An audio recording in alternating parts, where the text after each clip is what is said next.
Olá, pessoal. Boa noite, boa tarde, boa manhã, bom dia 25 de março, 26, 27, 28 do ano de 2024, 2025, enfim. Seja lá a data que vocês estiverem assistindo essa aula, sejam bem-vindos.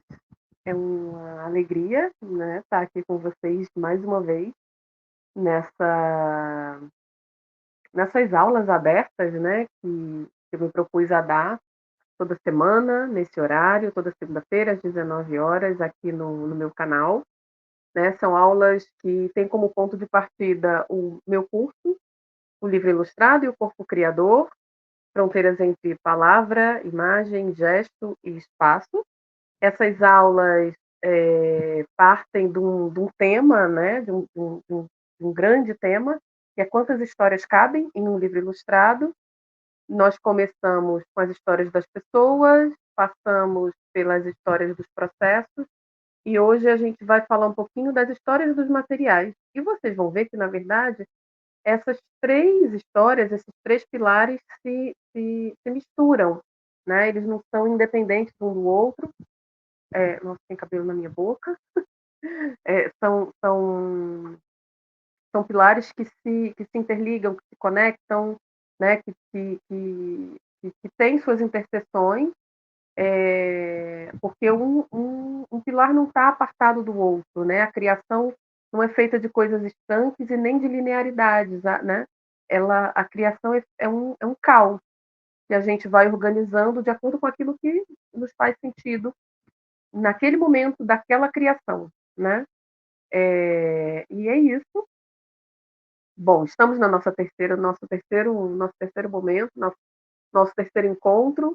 Eu hoje estou com um fone acoplado ao microfone, né? Dá para ver um fiozinho branco aqui em um dos lados.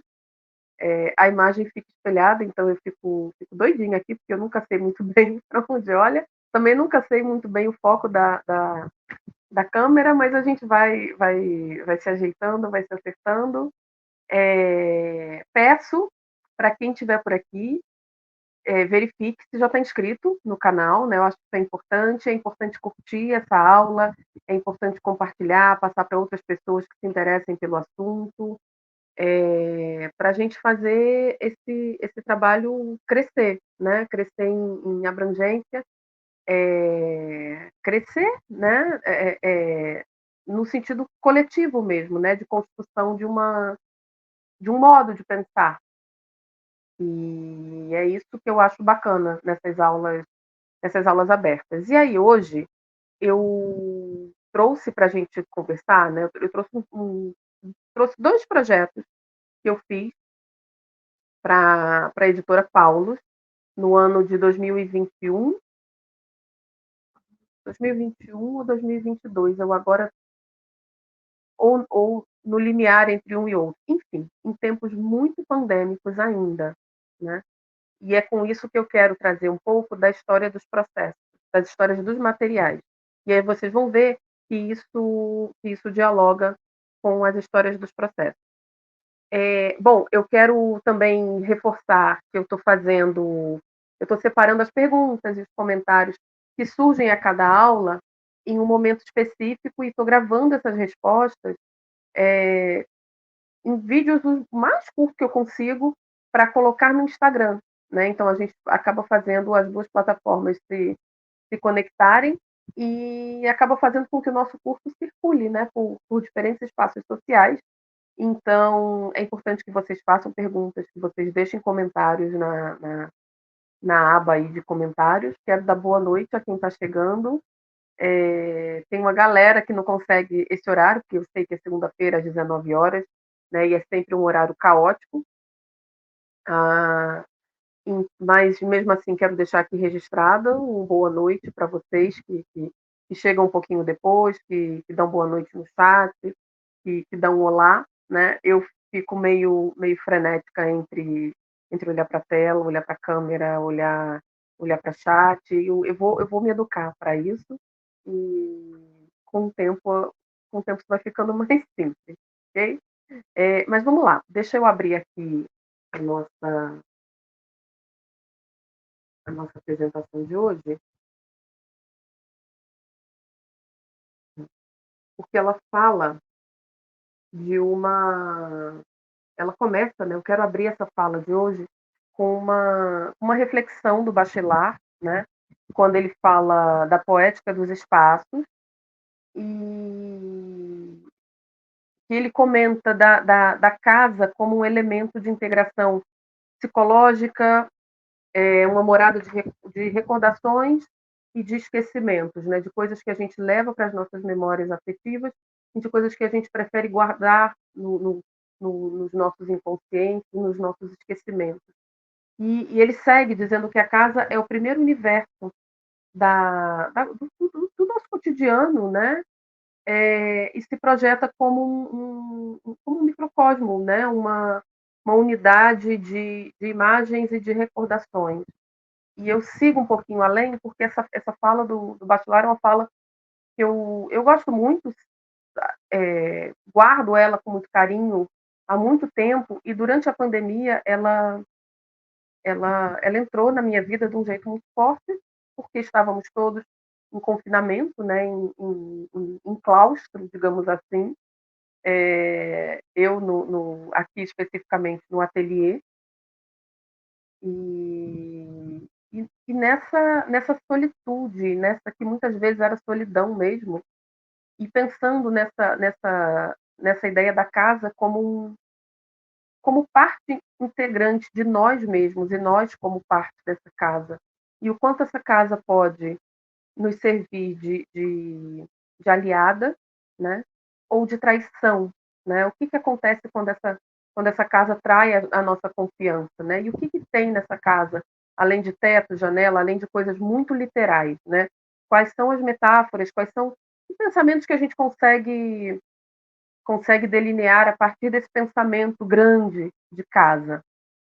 E isso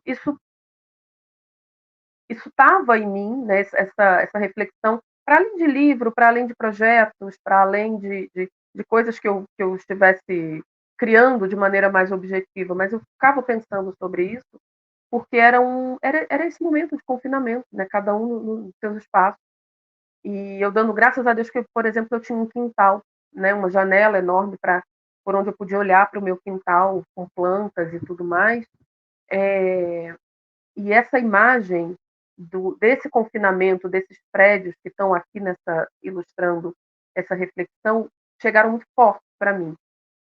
E é uma imagem recorrente em muitos projetos que eu desenvolvi ao longo dos primeiros 2 anos da pandemia, incluindo a minha criatura, sobre a qual eu já falei, sobre a qual eu vou falar em algum momento mais demoradamente com vocês. Mas essa ideia dos prédios muito apinhados, né? Complexos de prédios que dá essa ideia de apinhamento, essa ideia das janelinhas, né? Onde o que era possível enxergar a partir de cada janela dessas, quantos microcosmos a gente consegue, né? Em quantos microcosmos a gente consegue pensar, quantos deles a gente consegue contar a partir das janelinhas dos prédios. Isso era uma imagem para mim muito recorrente. É, bom, e nisso eu volto para os meus diários de criação, para os meus papéis, para os meus cadernos, né? Eu chamo de diários de criação, e eu tenho uma explicação para isso, mas eu volto para eles, eu me volto para eles para tentar destrinchar um pouco desse pensamento da casa, desse pensamento do confinamento, da casa como aliado ou como traição. E aqui tem algumas imagens de alguns diários, né? Enfim, eles são muito diferentes de um para o outro, até porque ali tem diários de diferentes momentos, diferentes épocas da minha vida, para diferentes finalidades, mas todos eles também são uma espécie de casa das criações, né? Das minhas criações, das minhas reflexões. E eu sempre falo da importância da existência desses diários para quem cria o que quer que seja, tá, gente? Eu não estou falando de uma criação profissional para profissionais da ilustração, ou das artes visuais, não. Esses diários são importantes para qualquer pessoa que deseje refletir um pouco sobre o momento vivido. Inclusive, eu olho para esses diários especificamente que estão ali, hoje, né, passados 2, 3, 4, 5 anos de quando eu iniciei, e eu consigo olhar para eles com um certo distanciamento. E eu vejo o quanto é importante tê-los como uma espécie de registro de tempo vivido, né? E volto sempre a tocar nesse assunto para tentar criar com vocês ou criar ou fortalecer, porque tem muitos de vocês que usam, né? Mas para reforçar essa ideia da importância do registro, né? Não de um registro literal, mas de um registro quase que metafórico, porque quando eu olho para eles, eu já não acesso mais a lembrança daquele momento exato vivido, mas eu consigo me reportar àquele momento, né, a fragmentos daquele momento, né? Algumas sensações vividas voltam, mas elas já voltam também como uma espécie de relato, e isso é um papo muito doido, que a gente pode entrar em alguma das nossas aulas, que eu adoro, né, essa ideia de nunca conseguir retratar exatamente aquilo que a gente deseja, né? E eu acho que os diários mostram muito bem isso, mas eu trouxe eles ali aqui para em seguida vir para seguir, né? Para em seguida seguir adiante. Essa é uma outra imagem, né? De também pensando nessa ideia das janelinhas, das casas, das moradas, do que se passava ali dentro nesse momento, seguindo nessa ideia narrativa, né? Eu acabei criando uma sequência, agora eu estou me dando conta disso, uma sequência narrativa aqui que eu estou mostrando para vocês, né? Eu acho que essa imagem meio que fala por si só, mas é uma preocupação atual, né? Essa ascensão de uma extrema-direita, essa ascensão de um novo fascismo que nos assombra, que nos assola, que estava presente em nós também naquele momento, segue presente hoje, com algumas outras características, com outras informações que época nós não tínhamos. Ah, essa é uma imagem, é uma outra experimentação criada nesse momento, e ela é muito, ela está aqui, né? Então vou falar brevemente dela, porque é quando eu penso na casa como a traição, esse ambiente que deveria ser de proteção e na verdade se torna um ambiente de traição, né? Foi uma imagem feita desses acasos da criação, mas que na verdade, se a gente olha, ela tem uma série de camadas e de informações que, enfim, tem a ver com o que a gente está conversando desde o início dessa live, né, dessa aula aberta, e que é isso, é a imagem é uma imagem feminina, né, eu pensei nela como uma imagem feminina, e eu me lembro que quando eu fiz o desenho, e quando eu coloquei, é um desenho sobre um fundo texturizado, vou mostrar para vocês daqui a pouco, como eu faço, por que que eu faço. E eu me lembro que eu coloquei esse desenho a lápis dessa mulher sobre essa textura e estava noite. Então, essa, essa grade que está na frente dela, na verdade, é a grade da janela do meu ateliê, né? E essa mão que está sobre ela como uma espécie de ameaça, né? Também foi uma projeção super por acaso, porque eu tinha recortado uma mão e deixei ela pendurada numa cordinha que eu tenho no ateliê onde eu costumo expor as imagens, né, a sequência de ilustrações. Então, quando eu olhei, deu essa imagem, eu fotografei com celular, né? Essa imagem foi feita com celular, super, de uma maneira super experimental, né? E ela tem a ver com essa ideia do pensamento de uma casa, de uma morada, de um espaço de recordações, de memórias afetivas, quando a gente fala de memórias afetivas, elas não são necessariamente boas, né? Elas são da ordem do afeto, mas nessa ordem do afeto a gente pode colocar muitas coisas. E aí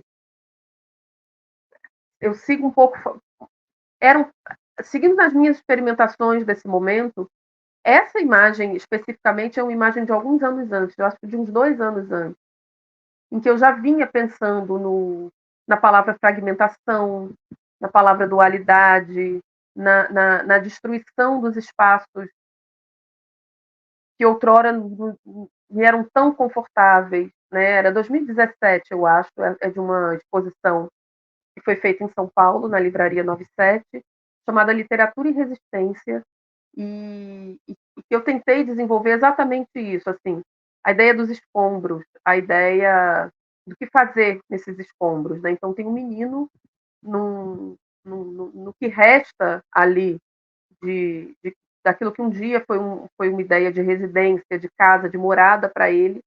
Ele está ali naqueles escombros, aviões passando, aviões de bombardeio passando, muito pequenininhos, né? São imagens muito miúdas. Não sei o quanto vocês conseguem absorver da cena, né? Ah, e ele ali, com um balão vermelho dele, né? É, então, eu, eu, eu acho que talvez essa imagem seja a mãe de todas essas outras que eu mostrei agora para vocês. E fala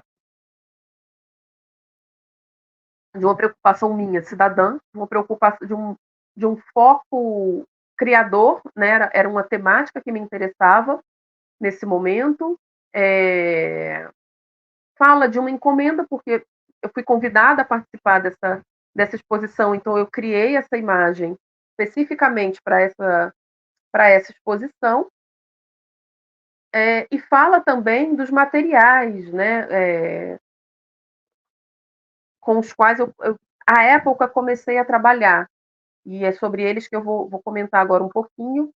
Se vocês repararem, eu não sei o quanto essa imagem vai ficar nítida para vocês, mas é uma colagem. Todas essas imagens que eu mostrei para vocês são colagens de texturas que eu faço a partir da criação de papéis. Né? Uma coisa que eu sempre falo, em todos os lugares que eu vou, é que eu nunca trabalho uma imagem, um papel, um material. Né? Eu trabalho essencialmente na ilustração, eu trabalho muito com papel.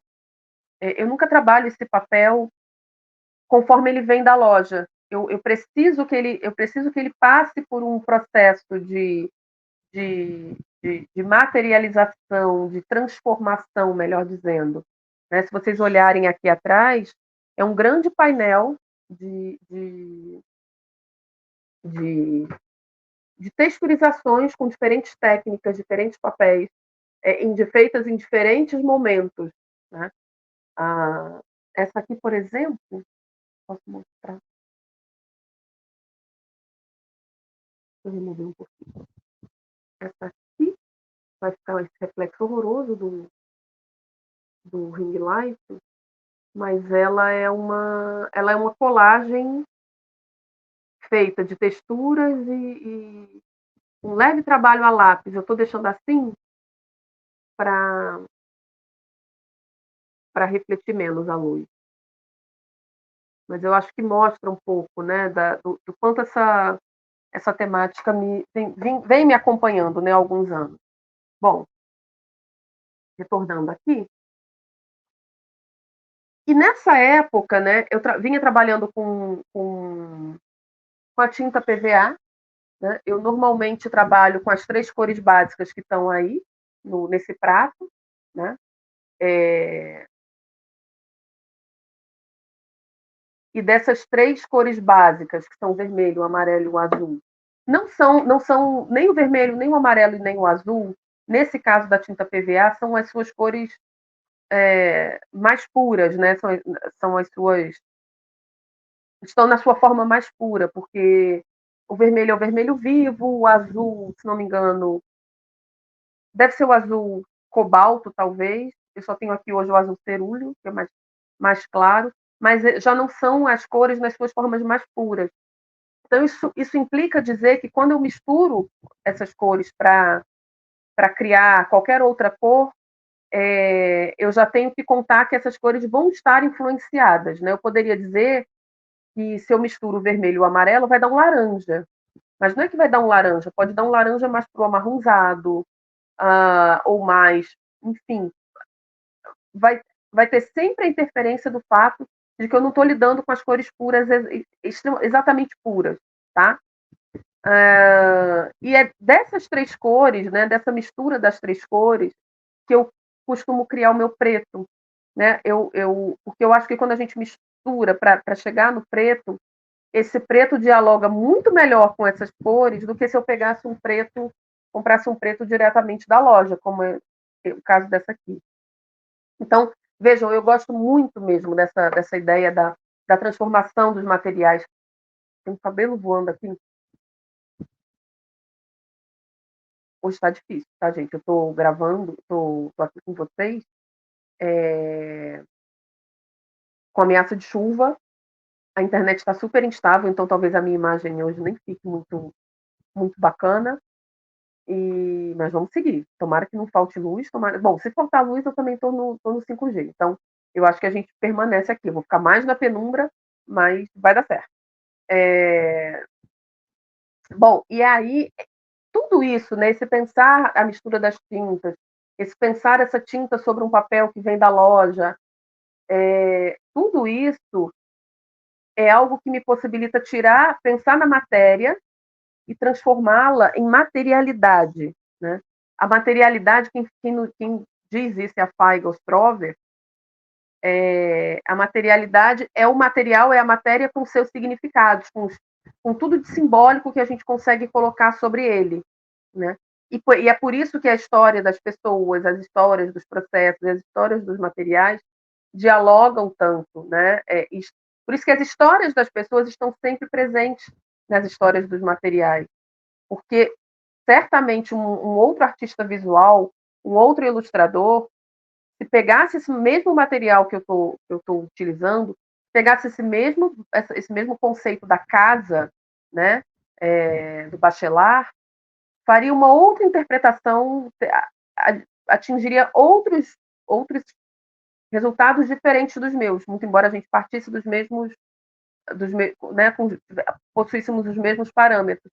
Então, essa ideia de trazer aquilo que nos toca para a nossa criação, não como algo autobiográfico, mas como algo da ordem do poetizar, né, do fabular, do criar ficções, é tão rico e me interessa tanto, né?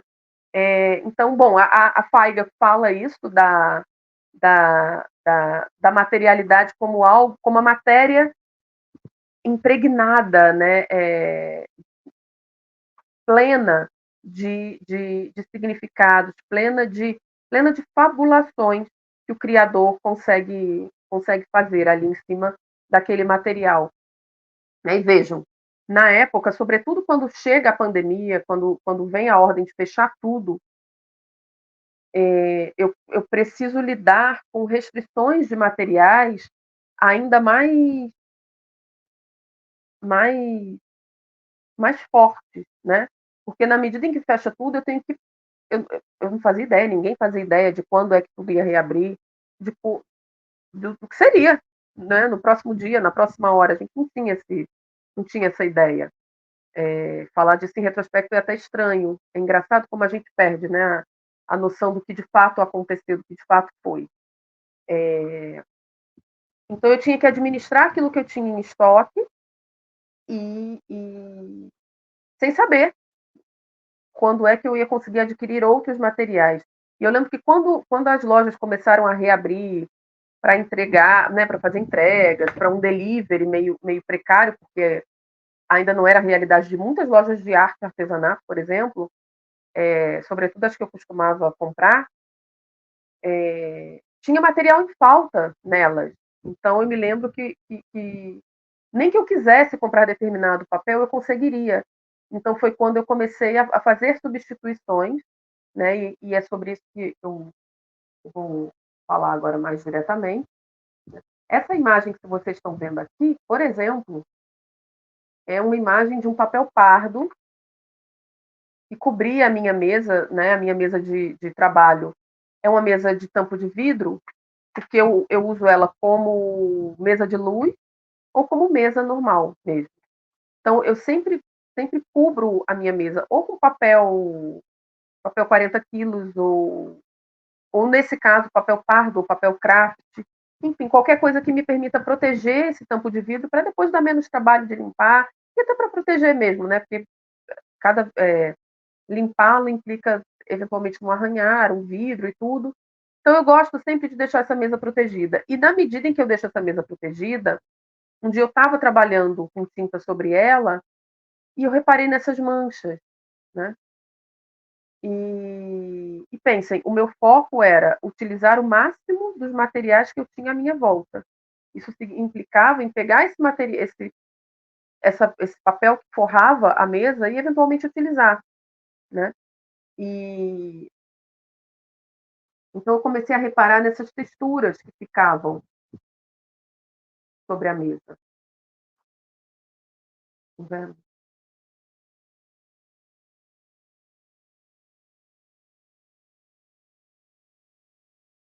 E comecei a ver que isso podia, de repente, ser interessante. Eu ainda não sabia para quê, né?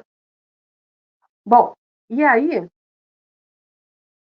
é, essa coisa da criação de texturas, do criar materialidades e tudo, é um jeito que eu tenho de entrar na obra, né? De adentrar nessa obra de um jeito menos racional, né? Porque é o momento em que eu digo que é o momento de não racionalizar absolutamente nada. Mas, na medida em que a gente não racionaliza, a gente deixa que muitas coisas que estão aqui dentro, na ordem do inconsciente, de maneira não elaborada, acabem vindo à tona sobre os papéis com os quais a gente está trabalhando ali naquele projeto, né? Então, toda vez que eu vou iniciar um projeto, eu inicio a criação de texturas sobre papéis, sobre materiais. Eu tirei um pouco o slide para mostrar para vocês o seguinte, ó. Essa folha aqui é uma folha de papel sulfite comum, dessas que a gente usa para imprimir documentos, né? É uma folha de papel chamex, o papel chamequinho, né? Tamanho A4, gramatura 70, eu acho que é isso. Estão vendo? Ela é muito fininha e é um papel comum, um papel, digamos, ordinário, né? E desde a pandemia, eu, eu comecei a dar muito valor a esses papéis, né? Então, aqui, por exemplo, eu criei essa textura com tinta óleo, tá? Que é uma outra tinta que eu gosto muito de usar.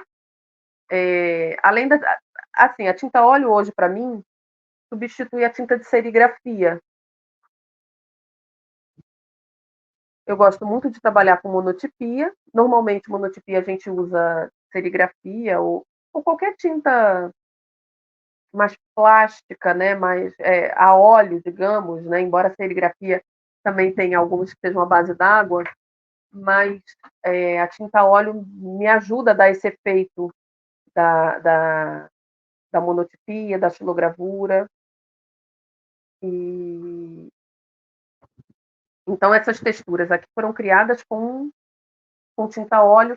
E depois que a tinta óleo seca, a gente pode criar uma série de camadas sobre elas, sobre esse papel, com outras tintas, com outros materiais. E tudo isso é um exercício muito gostoso de criação, justamente porque é o momento da não elaboração, da não elaboração consciente, na verdade. Né? Tá vendo? Isso aqui, ó, é um material que eu descobri recentemente. São aquelas pastas suspensas. Quando eu me desfiz das minhas, né, me desfiz do meu arquivo, estou remodelando, pensando, né, um novo jeito de arquivar documento e tudo, contrato de editora, enfim. E essas pastas suspensas, eu me desfiz delas, pensei, opa, mas esse papel não é bom, né? E são para mais de 30 pastas, eu falei, não posso jogar isso fora. E aí foi quando eu comecei a criar texturas sobre elas. Né? Essas aqui que eu estou mostrando a vocês não foram para nenhum processo, nenhum projeto específico, mas se fossem, Através delas eu já ia estar pensando aqui em uma possível cartela cromática, né? Que cores eu poderia extrair dessa textura, por exemplo, que poderiam estar presentes na minha cartela cromática do projeto, que técnicas eu usaria, se eu seguiria com a tinta PVA, como foi o caso aqui, tinta PVA e lápis de cor, nesse rosinha clarinho aqui de dentro do circo, foi criado com lápis de cor, né? Será que eu permaneceria? Será que lápis de cor, tinta PVA, seriam técnicas gráficas predominantes nesse projeto? Será que eu utilizaria para fazer as texturas mais essa trincha ou utilizaria mais, deixa eu pegar aqui, um rolo de espuma, que é o que normalmente eu uso nessas texturas, né? Ou utilizaria, no caso da, eu não vou encontrar aqui agora, né? Bom, ou eu utilizaria, deixa eu pegar aqui, ao invés do rolo, eu utilizaria uma esponja de lavar louça, né?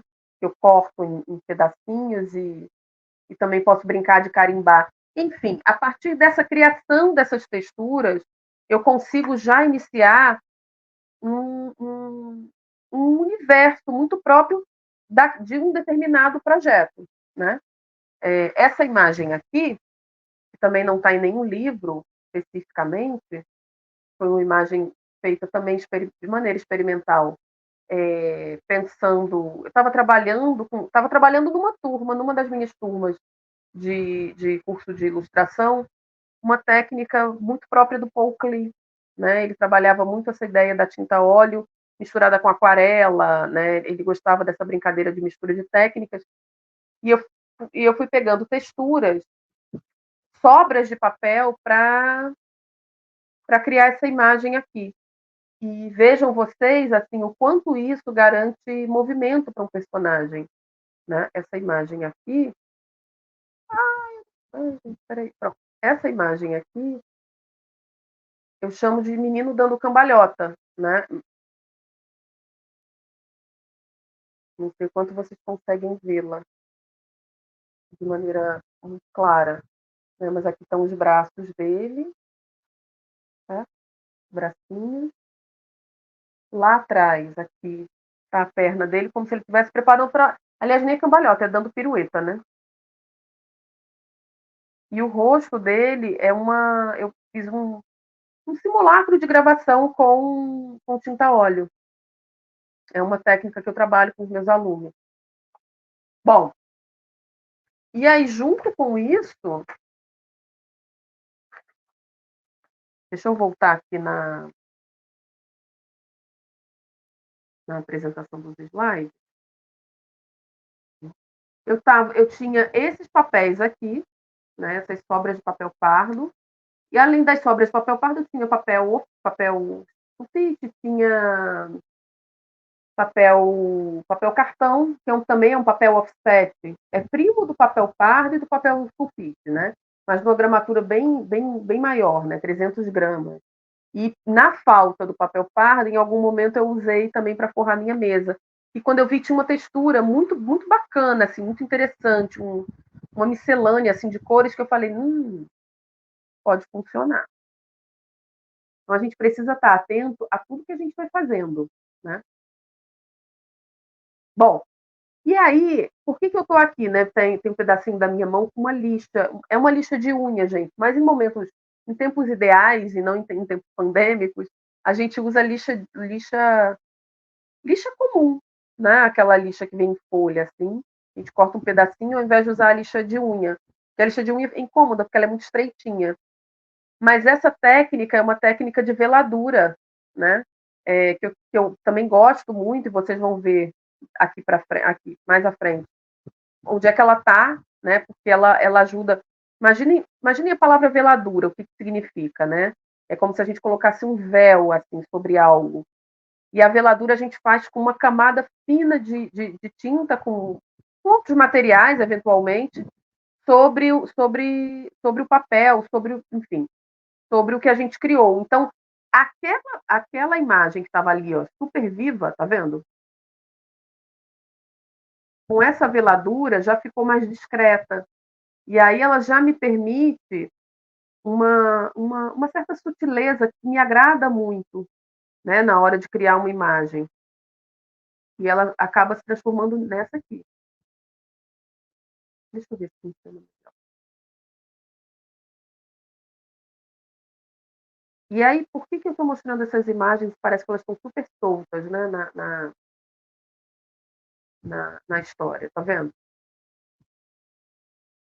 Essas imagens eu criei para um livro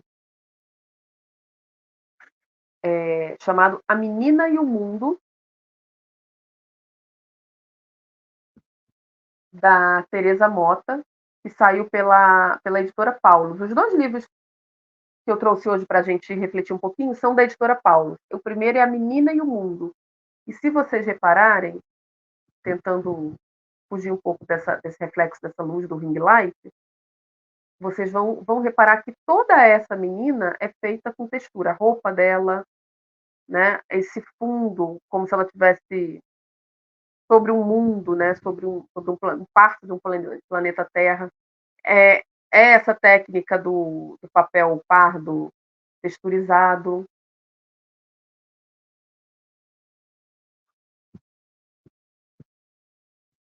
E esse livro faz parte de um projeto, né? De um projeto social da Paulus. Ele não está à venda, né? Ele vem numa espécie de maleta de livros e vão para distribuição em espaços sociais que a Paulus assiste, né? Faz assistência. Ah, cadê? A, a quarta capa também é isso, né? É esse mesmo papel pardo.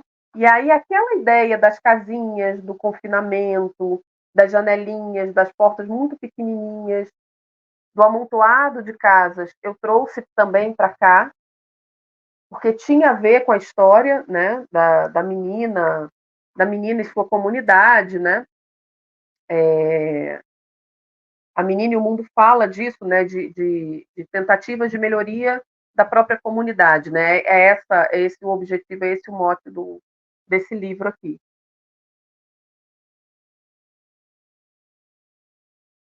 E aí, bom, aqui a menina, eu acho que a gente consegue ver melhor. Nossa, eu estou muito desorientada, praticamente.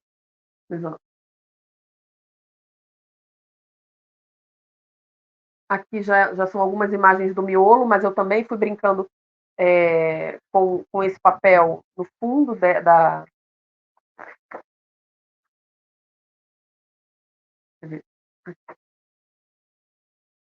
imagem,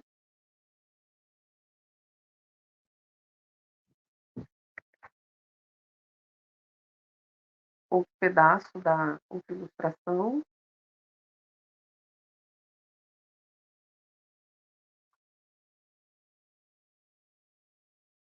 Essa imagem que vocês estão vendo no slide é a quarta capa do livro. Eu estou tentando fugir dessa luz do ring light.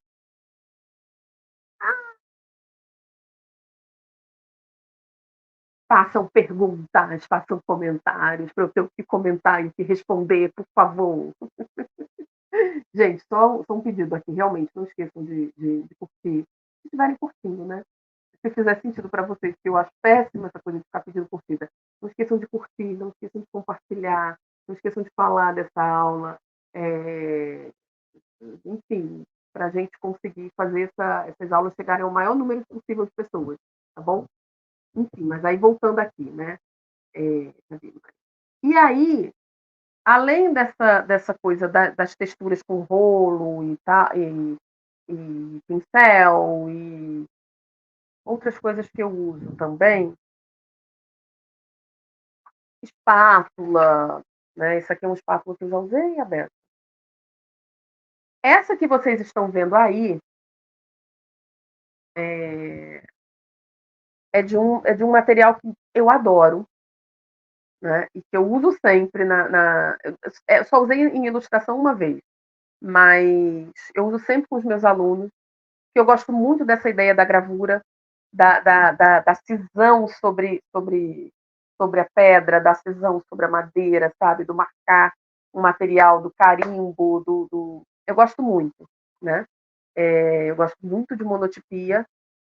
E quando eu descobri a embalagem Tetra Pak, que é aquela embalagem de caixa de leite, gente, leite longa-vida, creme de leite, suco, se vocês abrirem aquela embalagem, ela é meio gordinha, meio fofinha. Ela tem uma película plástica que a gente pode arranhar, que a gente pode marcar, que a gente pode marcar de diversas maneiras, né? Pensem nelas como a nossa matriz, né? Como o suporte para a gente construir uma matriz. E isso aqui eu tinha feito brincando numa das minhas aulas, numa das minhas oficinas, para oficina de experimentação em papel, me lembro, foi 2021, 2022, 2020, não me lembro, mas foi na pandemia. Né? E a gente brincando, eu de novo trazendo à pauta essa ideia da casa, do confinamento, é, da, da, da casa como elemento, né, de traição ou como aliada nossa daquele momento. E a gente começou a brincar com não só com marcar a Tetra Pak, como usar essa Tetra Pak como matriz, mas também de tirar esse papel dessa passionalidade de estar sempre deitado. Então, eu desafiei os alunos, vejam que o papel está em pé. Então, assim, eu desafiei os alunos a brincarem com essa ideia de colocar esse papel em pé, de colocar essa casa em pé, de dar tridimensionalidade a essa casa. E esse papel aí é um papel sulfite comum, super comum, certo? E caminhando mais adiante, olhem esse aqui. Esse aqui a gente já experimentou mais dobras, já colocamos um telhadinho numa cor diferente. A gente poderia ter feito enfim, ter colocado mais detalhes nessa. Teve gente que fez a leitura de um castelinho, de uma torre, mas, enfim, tudo isso, gente, é para vocês verem como um papel ordinário, como um papel offset de 70 gramas, um papel comum, uma tinta a óleo e uma embalagem Tetra Pak podem render coisas. E aí eu vou além. Por que eu estou mostrando isso? Porque essas experimentações me fizeram chegar num outro projeto, que é esse aqui, também da editora Paulus. Esse texto é um texto escrito pela Ana Rafa Nunes, que é uma escritora lá de Curitiba, incrível, né? E assim, eu preciso dizer para vocês que nesse momento foi muito, muito bacana trabalhar com a Ana Rafa e com a Dílvia, que é editora da Paulus e que me convidou para esse projeto aqui, e também para Menina e o Mundo, com a Tereza, que é outra escritora bravíssima, corajosíssima e que faz um trabalho lindo. Enfim, as duas são presentes, as três, no caso, né? São presentes que eu ganhei na pandemia. E quando a Dílvia me chamou para esse projeto aqui, ela me deu as especificações, né? Era um livro de tantas páginas, me disse mais ou menos como ela gostava de ver a espacialidade, né, das ilustrações. Enfim, a gente teve uma conversa sobre uma diagramação, né, uma sugestão de diagramação de projeto gráfico desse livro. Falou que o livro teria orelha, né? Enfim. Aqui é a Ana Rafa. Aqui eu ainda uma outra versão. Eu tinha acabado de cortar os cabelos para radicalizar a transição, né, do cabelo castanho para o meu cabelo atual, né, que é esse grisalho. Assim, estava curtinho. Enfim, o livro teria orelha e tudo mais. Aqui a Alice, maior. E quando eu fui lendo o texto, né, eu vou ler a quarta capa, né? Depois de meses e meses dentro de casa, finalmente chegou o momento de Alice sair da toca. É hora de abrir a porta, sentir a brisa fresca, tocar o rosto e reencontrar a vida lá fora. Como estará o mundo? Medos e sonhos se misturam nos olhos da menina, que ainda acredita nos passos do futuro. E aí eu me deparei com as reflexões de Alice, que é uma menina e que estava cansada desse confinamento e queria rever o mundo lá fora, reconhecer as pessoas e tudo, né? Reencontrar pessoas. E quando ela sai, ela se depara, eu acho que também com a experiência que nós tivemos, né? Porque eu acho que talvez seja unânime, né? Vou arriscar essa unanimidade. Quando a gente voltou para o mundo lá fora já era completamente outro, né? Assim, nossa realidade já era outra completamente, né? O mundo não para nos esperar e o mundo se transforma o tempo todo. E Alice se depara com essa transformação, então é um livro muito reflexivo, muito e dado o momento também muito melancólico, né? Então eu comecei a pensar nessa Alice, nessas características físicas da Alice e tive muita liberdade, né? Eu tinha recebido uma proposta de diagramação, mas também a liberdade de propor alterações e de fazer outras coisas, né? No processo da criação das imagens. E aí, essa imagem da Alice que vocês estão vendo, por exemplo, quem assistiu a aula passada, que eu falei da construção de personagens, deixa eu tentar pegar uma coisa aqui para ver se tá. Quando eu falei dessa ideia da criação de personagem e tudo, vai lembrar que eu falei que eu gosto muito desse lance de brincar com a morfologia, de desafiar a morfologia dos personagens, eu não me preocupo com essa ideia de uma anatomia perfeita, né?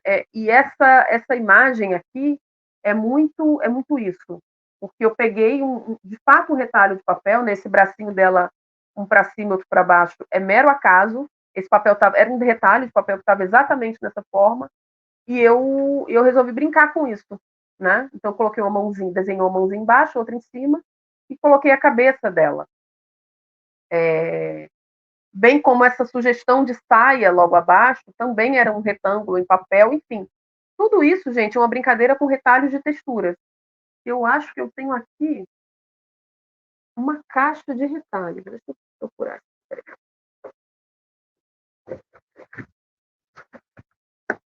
Ó,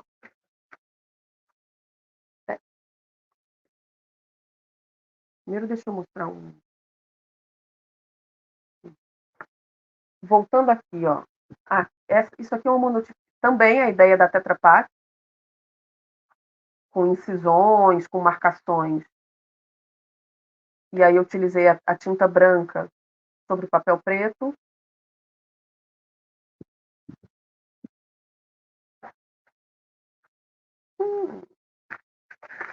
Deixa eu ver aqui o que eu tenho nesse envelope. Porque os papéis, gente, vão se acumulando, tá? Eles vão. Tá vendo? Isso tudo aqui é retalho de colagem de projetos anteriores. Que se eu achar interessante, eu refaço, eu reutilizo, eu recaracterizo esses papéis, tá? Eu não repito o papel de um projeto para o outro. Mas tá vendo que sobra retalho? E a ideia também de fazer essas texturas é exatamente nunca ter repetição. Eu nunca vou repetir de um projeto para o outro e não comprando isso pronto na loja significa que ninguém terá um igual, né? Então sempre vai ser algo novo para um projeto novo, não vai haver repetição. Porque se eu quiser utilizar um pouco desse vermelho aqui, eu certamente vou jogar algum outro material por cima para que esse papel se ressignifique, certo? Então aqui, ó, quanta sobrinha de papel. E aí eu tinha essas sobrinhas e fiz esse corpo, nessa parte superior do corpo da Alice. Eu me lembro que eu fiz essas listras aqui, né? Ela está com um cardigan super charmoso, listrado. Eu fiz essas listas exatamente para promover essa transformação, ok? Que mais? Vamos lá. Estão vendo? Esse papel aqui também é um papel, essa mesma ideia, só que é um papel cartão, que eu estava usando para forrar a mesa, porque a essa altura os papéis pardos todos já tinham acabado. E as tintas que eu usei deram esse tom de azul com esse rosado que eu achei interessante. Eu falei, eu acho que a cartela cromática do livro da Alice vai caminhar por ali, né? Vai caminhar por esses tons. E aí tem essa ideia da veladura, que eu contei para vocês como é que eu faço, contei rapidamente como é que eu faço, né? Nos cursos, nas oficinas, eu consigo praticar isso com os alunos, é uma técnica muito elegante, né? Assim, falando de técnica mesmo, é muito elegante, eu acho. Então, eu sempre exploro ela. Né? Essa é a Alice confinada, cansada de estar trancada dentro de casa. Meu Deus, cadê? Eu acho que a imagem do slide está melhor, porque não fica esse brilho, né? Mas se vocês repararem, tem muito de tudo que eu já falei aqui. Textura, é, gravura com Tetra Pak,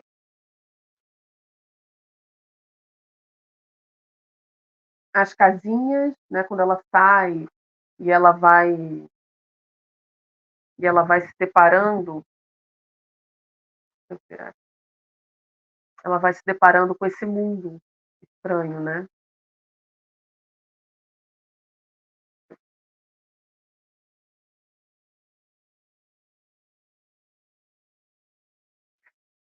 Quando ela finalmente sai de casa, ela se depara com esse mundo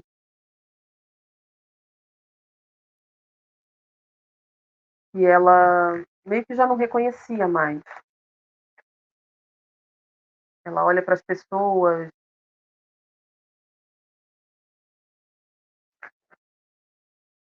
E aqui são as casinhas, que eu já vou voltar nelas lá. Se vocês repararem, olharem bem, lá vou abrir aqui novamente, também é com esse papel cartão que eu usei como proteção da mesa.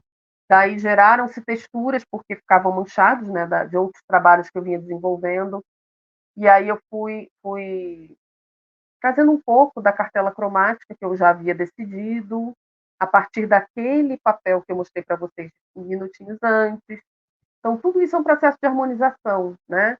E a veladura é algo que ajuda muito a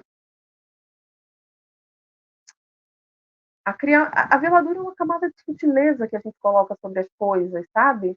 Então, me ajuda, inclusive, quando eu tenho que jogar alguma cor extra sobre essa textura, né? Para eu harmonizar a cartela cromática. Porque a veladura é uma camada de um material que me permite trabalhar com lápis de cor por cima, por exemplo, que é algo que eu gosto de fazer. Né? Ó, essa imagem é essa daqui, que vocês já viram.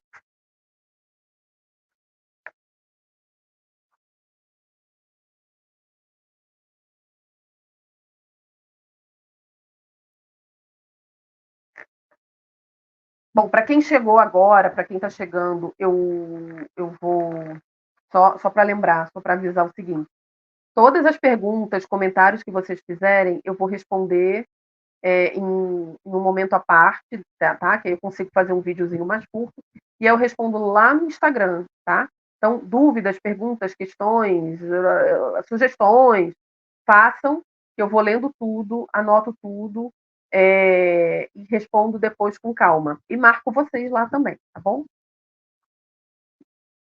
Essa imagem aqui, ó, se vocês olharem bem de pertinho, eu vou tentar chegar mais perto aqui, mas acho que talvez seja melhor se eu fizer isso aqui, ó.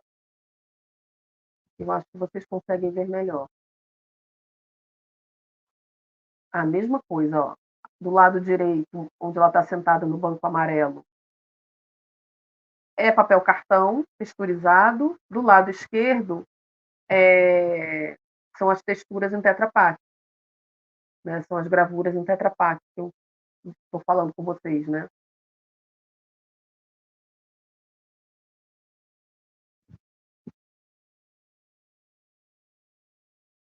Né?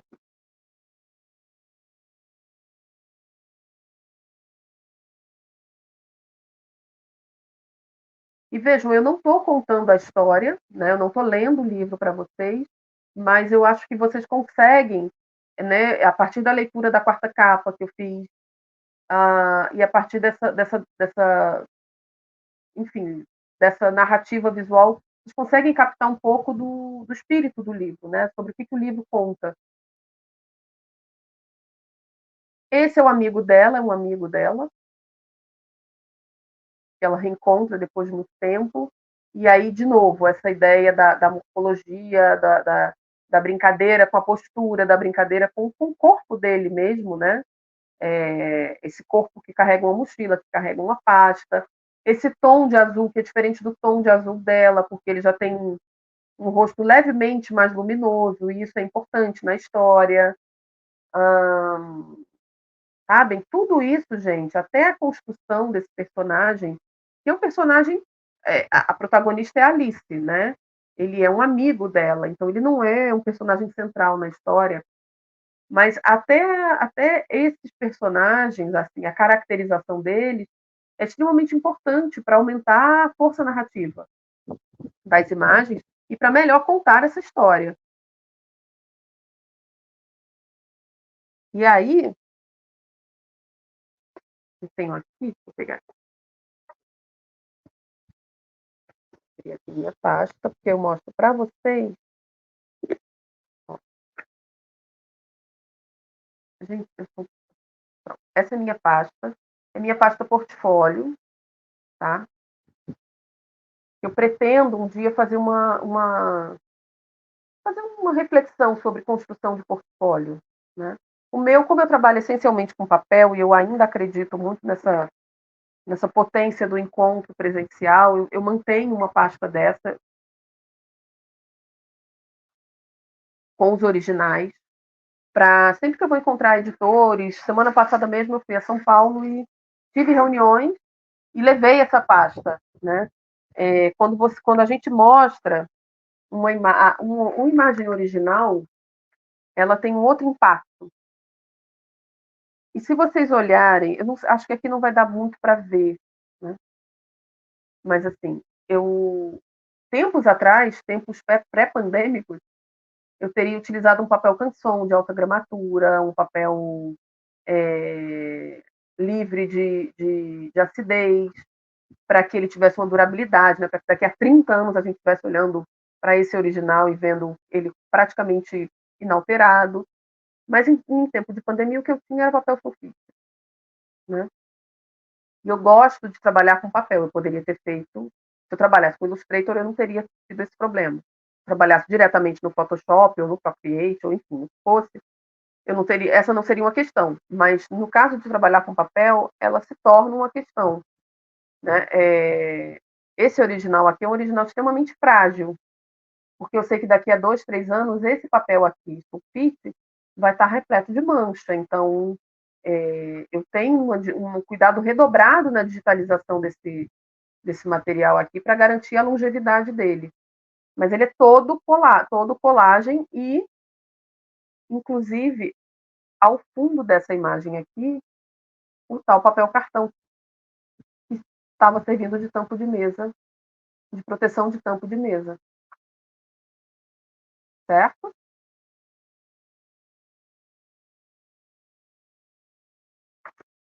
Esta outra imagem aqui também. Vou tirar o plástico para não refletir a luz.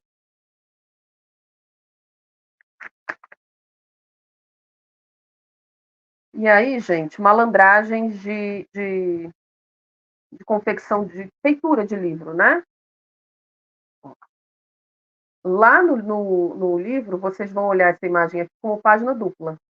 Aqui, eu fiz 2 páginas simples. Por quê? Porque se ajusta melhor ao scanner, quando eu vou digitalizar, certo? Eu tenho menos trabalho de encaixar as imagens e tudo. E eu consigo, inclusive, brincar, porque eu poderia, de repente, pegar essas imagens e diminuir, e transformar numa vinhetinha lá no alto do livro. Por acaso não foi necessário, por acaso ela se manteve assim, né? Mas seria uma opção.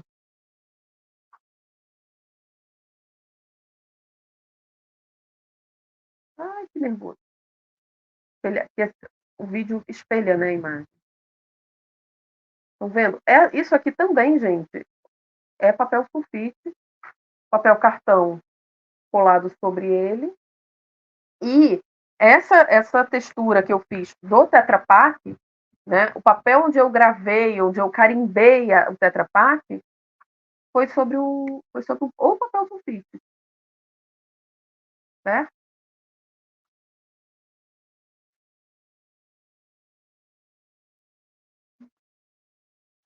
E aí, esse é um,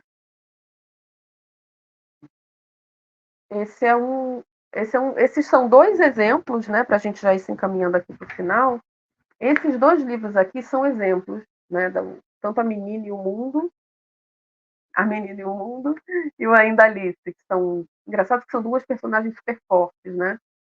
É, e é engraçado que agora me ocorreu como eu trabalho personagens femininas fortes, né, na minha trajetória como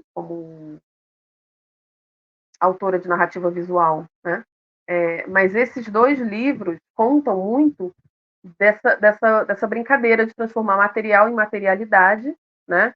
Eu narrei toda uma ideia, toda uma história também por trás, né, nos bastidores da construção desse livro, de confinamento, que tem um pouco a ver com as histórias, né? As histórias que estão nas linhas desses livros aqui, mas que também estão nas entrelinhas, porque eu também estava em confinamento. Então eu tinha que trabalhar com o material que eu tinha ali à minha mão e eu não podia esmorecer, porque a, a, a habilidade de narrar uma história visualmente não pode diminuir por causa das restrições de materiais. Né? Então, isso foi um exercício muito interessante para mim de aprender a extrair dos materiais à minha volta o máximo possível. Né? E foi muito bacana, por isso que eu quis trazer hoje para vocês aqui, né? Essa história por trás dos processos, por trás dos materiais, né? Vocês vejam como é possível transformar com tinta PVA, com tinta óleo, que são tintas relativamente baratas, né? Tinta óleo, inclusive, gente, vocês me perguntam, as minhas favoritas não são essas, mas hoje são as tintas com as quais eu trabalho. Da Acrylex, Gato Preto e tudo. Eu prefiro, por conta de pigmentação, por conta de qualidade mesmo, de aglutinante, de pigmento, eu prefiro as tintas a óleo tchecas. Eu trouxe da última vez que eu fui a Sarmed, eu trouxe um montão e acabaram, né? E aqui no Brasil eu não sei se tem, se tiver, deve ser os olhos deve não, custa os olhos da cara, custa um rim, então, e nem vendem perto da minha casa. Então, eu não posso me dar ao luxo de faltar material quando eu precisar deles. E é por isso que eu fui fazendo essas substituições, né, de materiais. Eu não me apego mais a determinado material. Eu não me apego mais a determinada marca de tinta acrílica. E aí eu fui transformando os meus materiais e a minha própria técnica a partir desse pensamento de possibilidades e impossibilidades, né? De modo a nunca ficar refém, de modo a sempre fazer com que o meu trabalho cresça, né? E era isso que eu queria trazer hoje aqui para vocês, tá bom? Já estamos em uma horinha de aula, a minha proposta era sempre ficar entre 30 e 45 minutos, eu nunca consigo, mas é por uma boa causa. Novamente, quem tiver perguntas, faça, deixe as perguntas aqui. Quem não tiver tempo de escrevê-las no chat, pode escrevê-las nos comentários, que depois eu vou lendo com calma e gravo em um vídeo à parte e coloco para as pessoas, tá bom? Não esqueçam de curtir, não esqueçam de compartilhar. Saibam que semana que vem tem mais uma aula, a aula 4, essa foi a aula 3 do curso Livro Ilustrado e o Corpo Criador, Fronteiras entre Palavra, Imagem, Gesto e Espaço, que vem acontecendo online, né, em formato online e híbrido, né, porque hora tem aula gravada, hora aula síncrona, né, aula ao vivo, com os alunos, e essas aulas abertas fazem parte desse processo, no qual eu busco agregar todo mundo que não pôde fazer o curso, todo mundo que não soube do curso a tempo, e todo mundo que se interessa pelo assunto, mas ficou meio assim, achou que talvez o curso não se encaixasse naquele momento, para as suas expectativas, enfim. A aula aberta é a aula de agregar todo mundo, trazer todo mundo para cá, para o mesmo espaço, tá bom? Então vamos aproveitar esse momento para a gente debater o máximo possível. E aí, na semana que vem, mais um projeto, mais um livro para a gente tratar dessas histórias por trás, né? Por trás dos processos. E aí vou escolher um outro viés, um outro lugar, uma outra maneira da gente falar de narrativas visuais. Eu ainda. Bom, não vou adiantar, eu já tenho o que eu quero fazer em mente. Já está tudo planejadinho, na verdade, mas eu não vou adiantar aqui não, para deixar vocês com a pulguinha atrás da orelha. Mas, de novo, a gente vai falar de materialidade e dessa vez de desafiar as dimensões, né? Como é que a gente pula da bidimensionalidade para a tridimensionalidade, os impactos disso na construção de um livro, tá bom? É isso, pessoal. Agradeço novamente a presença de vocês. Espero que vocês tenham gostado e vamos lá, vamos embora até semana que vem, tá bom? Um beijo grande. Tchau, tchau.